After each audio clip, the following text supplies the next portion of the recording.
अस्सलाम वालेकुम friends, welcome back to top smarties. Drama serial Aapa Shamim. जैसे ही सुबह सुबह सब अपने काम के लिए निकले तो यहाँ पर नसीम से बाप पूछ देता है कि अब्दुल बारी और शमीम में ऐसा क्या हुआ कि दोनों एक दूसरे से खींचे खींचे से थे।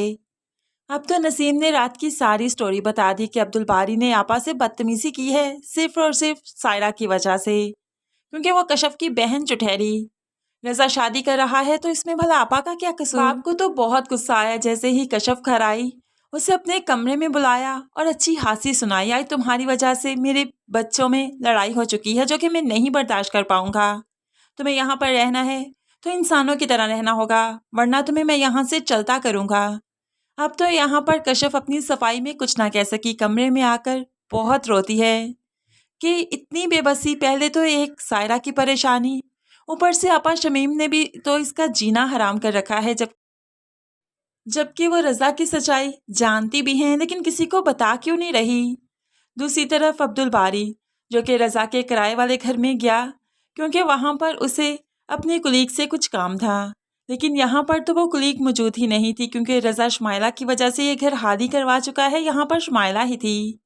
अब यहाँ पर नए लोगों को देखा तो अब्दुल बारी चौंक गया। तो शुमाइला कहने लगी, डिलीवरी बॉय हो क्या, खाना लेकर आए हो?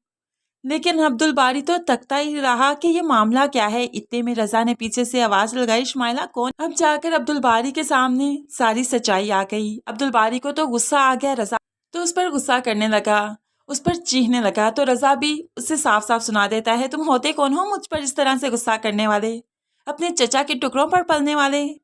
तो अब यहाँ पर और भी गुस्सा आ गया अब्दुल बारी को कि एक तो चोरी ऊपर से सीना जोरी। ऐसे ही दोनों में काफी लड़ाई हुई। अब तो अब्दुल बारी घर आता है ताकि कशफ को सच बता सके, तसल्ली दे सके कि वो शादी करना नहीं चाहता बल्कि कर चुका है। जैसे ही घर आया तो कशफ रो रही थी, किचन में थी।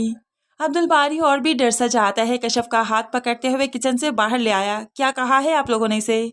आहर क्या हुआ, ये क्यों रो रही है? तो बाप को गुस्सा आ गया, जब मेरे बच्चों में लड़ाई करवाएगी तो जाहिर सी बात है हम भी तो डांटेंगे ना इसे। अपनी बीवी को समझा दो कि ये वतीरे यहाँ पर नहीं चलेंगे। अब तो यहाँ पर अब्दुल बारी ने कशफ का हाथ पकड़ लिया, आप इससे इस तरह से बात नहीं करेंगे, ब्याह कर लाया हूँ इसे, इज्जत दी है मैंने इसे, बीवी है ये मेरी वजह से यहाँ पर है, कोई इसे इस तरह से बात नहीं करेगा। जैसे ही अब्दुल बारी ने कशफ का हाथ पकड़ा, बहनों की तो आंखें खुली की खुली रह गई। लेकिन अब्दुल बारी कशफ का हाथ पकड़ते हुए अपने कमरे में ले गया और यहाँ पर उसे यकीन दिलवाने लगा, हर कदम पर तुम्हारे साथ हूँ, कभी धोखा नहीं। हमारी शादी किन भी हालात में हुई लेकिन तुम्हारा साथ कभी नहीं छोड़ूंगा, मैंने दिल से कबूल किया है अपनी शादी को। अब तो कशफ पहली बार इतना मजबूर हुई, बेबस हुई कि वो तो अब अब्दुल बारी के कंधे के साथ लगकर फूट फूट कर रोने लगी। अब्दुल बारी, शादी के बाद जिंदगी इतनी मुश्किल, इतनी कॉम्प्लिकेटिव क्यों हो जाती है? लड़कियां इतनी मजबूर क्यों हो जाती हैं कि अपने दुख, अपने दर्द अपने माँ बाप को नहीं बता सकती? इस वक्त सायरा वाली बात कैसे ही बताएगा भला कशफ को, लेकिन वक्त आने पर कशफ को जरूर बताएगा कि वो शादी करना नहीं चाहता बल्कि कर चुका है।